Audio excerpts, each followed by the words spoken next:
talking to Sesan Russell. And Sesan, I'm just going to say a couple things. This is player of the game is sponsored by Jacobus and Fielding. A special thanks to Billy Mims' post-game show as we Jacoby and Fielding attorneys, injury attorneys, Bruce Jacobus and John Fielding have lived in Brevard County, for 75 years total.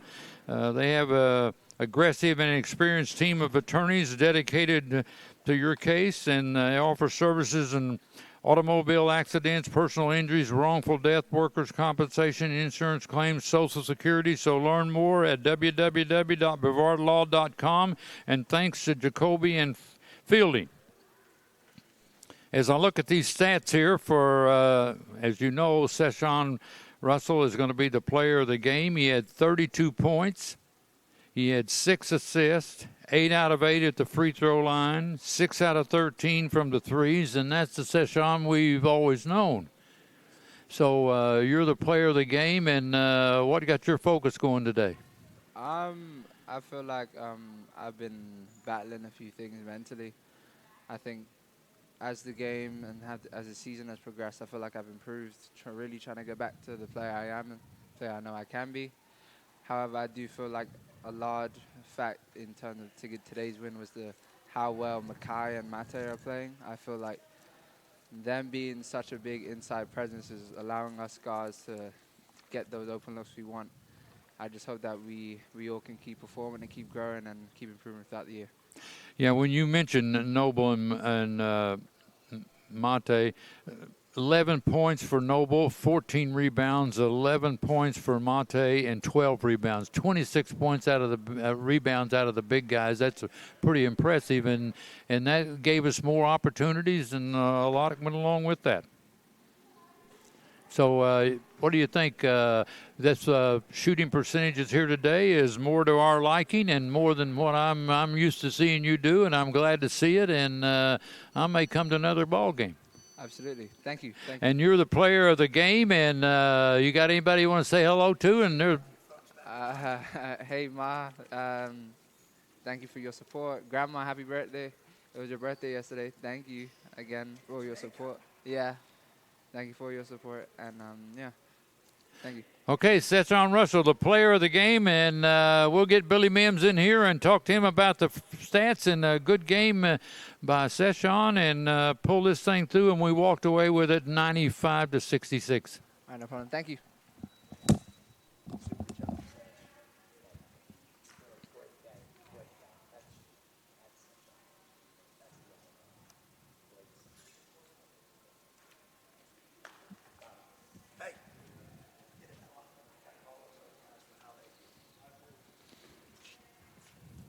We'll get Billy Mims in here. All right, Billy. Hey, Jim. Have a seat, and I'm just going to say something about the first game. Bymon won that game over young Harris, and young Harris had McCoy had 19, but Bymon had Gonzalez for 32 points and 9 rebounds, and he put on a heck of a performance in that first game. And then we followed that up with a 32-point performance from Sesan Russell. So does that set up a great matchup tomorrow between Brian Gonzalez and Sesan Russell? I got to think so, yep. And we dominated the boards here 55-37. Most all the intangibles went our way, and I think all of them went our way, actually. Off the turnovers, we were up 4 on that. We picked up like 22 points off of them in the paint. Second chance points, we were 10 better than them. We were 10 better than them on fast breaks. Our bench outscored them 24-19. Free throws are a little bit better, but still hovering around. But, Jim, look at tonight. We've been struggling to make threes. We've had some key personnel struggling. And tonight we made 11 of 28. That's 39% behind the arc. I'll take that any day of the week. And we know we have good shooters. And tonight, if you look at it, 1, 2, 3, 4, 5 of our shooters knocked down threes. The top 2 were Sesan Russell, who made 6 out of 13, and that's almost 50%, so it's in the high 40, 45% range. 6 of 13 behind the arc. If we can get Sesan shooting like that every night, then good things happen. Josh, who leads our team in three-point shooting right now, came into the game 4 of 11 behind the arc, and went 2 for 4 tonight. So, a 50% night for him behind the arc as well. And then John Turgott came off the bench late and knocked down a good-looking 3, as well as Rocco Ziegler went 1 for 1 behind the arc. Nako had a nice game as well, another nice game. I believe his mom was still in the crowd, and she came to visit him for Thanksgiving. And, I like it when Mom's here because Nako seems to step up and play really well. And Sean Halp opened up early in the game, knocked down a big 3, and then unfortunately Sean in the second half dislocated his pinky on his right hand. He's a lefty, so it's not his shooting hand. And we had our team orthopedic surgeon here standing behind the bench tonight, Dr. Skylar DeYoung, who I think is one of the finest orthopedic surgeons, sports doctors in the country. And he happened to be here tonight pulling for our team. He was right behind the bench, and he saw it happen. Our trainer, Luis Velez, took Sean straight around to him, and Skylar took care of the dislocated finger, popped it right back in place. Luis taped him up, and Sean was ready to go again. Yeah. He said, Coach, I'm ready. I'm good. But I decided, you know what? I want to see him start tomorrow in a championship game. I'd rather hold him till tomorrow, and let's make sure he's 100%. Yeah, I saw that happen out there, and I saw Dr. Zijon go down there, yeah. So, your big guys really performed on the paint. Gosh, on the rebounds. Look at that. The most consistent thing we've had all season, Jim, is our inside play. Mekhi Noble and Mate Pape have just been beasts in the paint. And look at it tonight. We had a double-double. We out-rebound them 55-37, but we get 26 of those 55 rebounds from Mekhi Noble with 14, Mate Pape with 12. Both of them scored 11 points. Both of them had 2 assists. Mekhi also had 2 blocked shots. Huge game. Mekhi was 5 of 8 shooting. Mate was 5 of 7 shooting. So when we get the ball down inside to those guys, they've been playing great so far. In the 6 games we've played, and now we've won 5 in a row. We're on a 5-game winning streak. But in all 6 games, the one consistent thing we've had this season so far is our post play.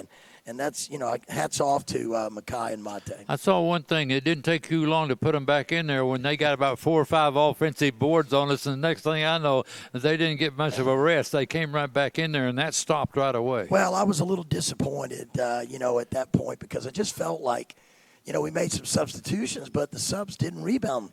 I said, look, I'm taking out 2 big-time rebounders. You got to go in there and continue to rebound because that's the area of the game right now that we're dominating. And if you go into the ball game and you don't continue to rebound, then we got a problem.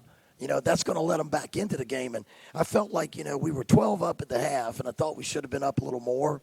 So I felt like we kind of let them hang around. And then I challenged the guys in the locker room at halftime. I said, okay, I know we're out there, and if we see we're up 12. Well, the other night at halftime against Puerto Rico, we were up 8, and we gave up an 8-0 run to start the second half, and it was a tie ball game again. And I said, right now, we're not up 12. We're going to go back out there on court, and as far as I'm concerned, the game is 0-0. And if you guys let them have any kind of run in the first few minutes of the second half, then I'm going to go to the bench. The bench will come in, and if they don't get it done, I'll go deeper down the bench. But this year, we've got great depth. And as I said when we went out there at the end of the game, I think this was a total team win tonight.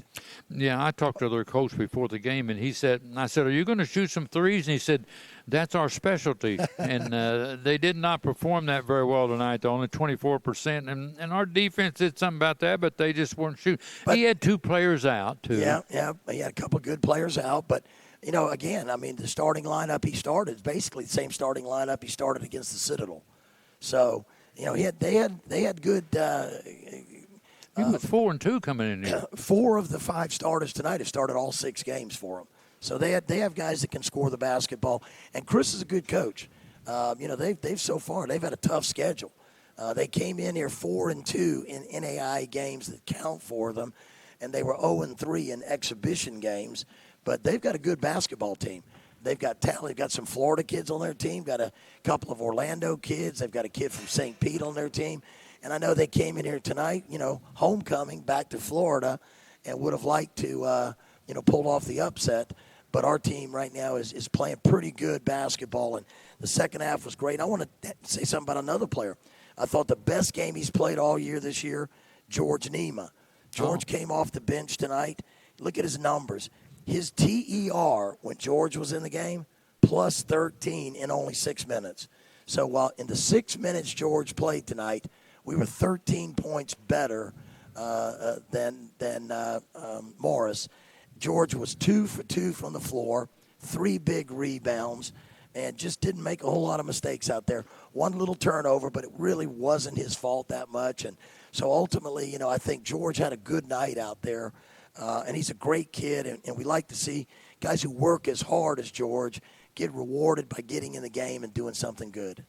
Yep, it was a big win, and now they better get some rest, because I'm going to tell you, Bymon's going to come out running and gunning tomorrow and shooting from everywhere, because they're getting their eye now. Well, you think about this, Jim. I've always said they're a good team. I've always thought that Bayamon is the best of the Puerto Rican University Division II teams. This year, they're the only one that worked hard enough to make the trip possible. So Jerry Batista, their athletic director, their coaches, and those kids who are here, they went out and raised the money to make this Florida trip possible for those kids. And Hector, their assistant coach, has taken over the head coaching duties. You know why? Because they have probably the best head coach in all of Puerto Rico, Carlos Calcano. He's one of the most veteran coaches down there, and he also coaches in the summer in the Puerto Rican Pro League. And so because of COVID and all, that league was moved back this year. Normally it would have been finished by now, but because of COVID, it got moved back. And his team was in the championship series, and they play a series down there like the NBA Finals. So at the start of their trip here, he's in the championship finals. And then I heard the other night that they won the championship. So once again, Bayamon has a national championship pedigree coach who's won it collegiately and he's won it professionally. He couldn't make it over because they were in the finals. And then when he tried to make it over just to make like this game tonight, just to try to get here for the tournament, the last-minute ticket to try and change and buy was just skyrocket pricing. So they couldn't make it work for him to get here. But I'd like to say to Carlos Calcano, congratulations on the championship you just won down there. You got a great team, a great assistant in Hector.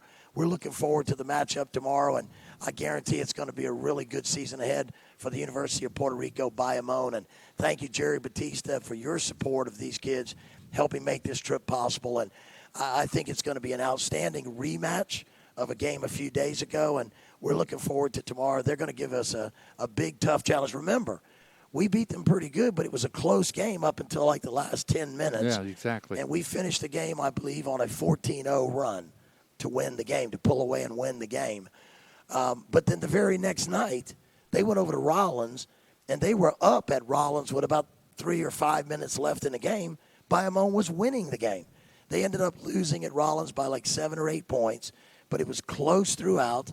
There was never a big difference in it. So they got better at Rollins, and then tonight they beat a good team out of the Peach Belt Conference, Young Harris, who came in here. They'd lost some tough games recently, but they played 4 really good Division II opponents. One of them might be, one of the top 5 teams in the country in Queens. So that's a good Young Harris team. They made 15 threes. Absolutely. They got great shooters. And they fought back. They got down early, but Young Harris never quit. They fought back, and they actually had a chance to win the game on the last possession. But Bayamon did a great job defensively and did not give Young Harris a real good look at the basket in those last 12 seconds. So that was a great first game of the tournament today. And we're looking forward to the 3 p.m. championship tomorrow, or 4 p.m., I think. 4 p.m. championship tomorrow. What Young Harris got beat on was points off of turnovers. They got beat by 18 points off of that, and that was a big deal. And Bayamon can do that.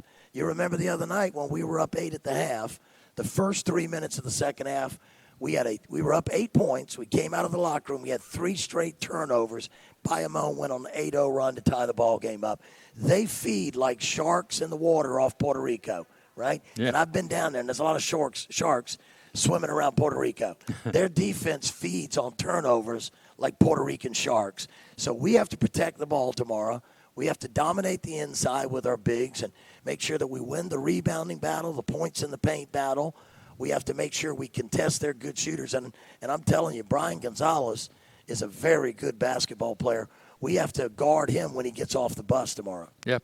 All right, Coach. We're on a 5-game winning streak. The consolation game will be at 1:30 tomorrow. You play about 4 o'clock for the championship, and looking to try to go a 6-game win streak here and go 6-1. And the final score here, 95-66. The Panthers win it going away by 29. Well, I'd like to thank the Erdman Automotive Group and my good friend Mike Erdman for sponsoring this tournament for us this year and for being a part of our Florida Tech men's basketball family. Mike's always been there as a great resource in the community to a lot of people. I've known him a long time.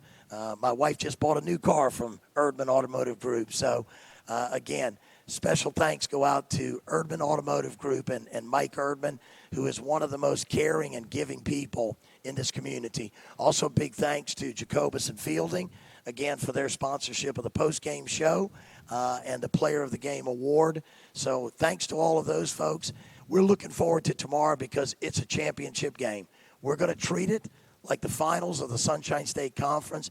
If we got a shot to win that in March, we need to learn how to win a game with our back against the wall and silverware at stake. We want a championship trophy tomorrow. We've been running this tournament, Jim, for several years. Last year, COVID stopped us from doing it for the first time in about 15 years. And now we're excited to have the event back, to host the event here. Every team that comes down to be a part of our Thanksgiving event loves coming to this event. And in the future, hopefully, again, as COVID continues to wane, hopefully, our crowds will get back out here. We'll get some atmosphere. We'll get some people in the stands enjoying the best NCAA basketball on the Space Coast. So if you can't be here tomorrow, obviously, if you're not a faculty, staff, or student, tune us in. Watch Jim Mitchell do the great job he does commentating. Pull for these Panthers from wherever you are in the world. Tune us in. Help us get a championship tomorrow. And this is a great group of kids. I love coaching this group of kids. And I can't wait to get out here tomorrow and see how they perform in a championship environment. All right, 5-game winning streak. Florida Tech wins at 95-66 over Morris College. Thank you, Jim.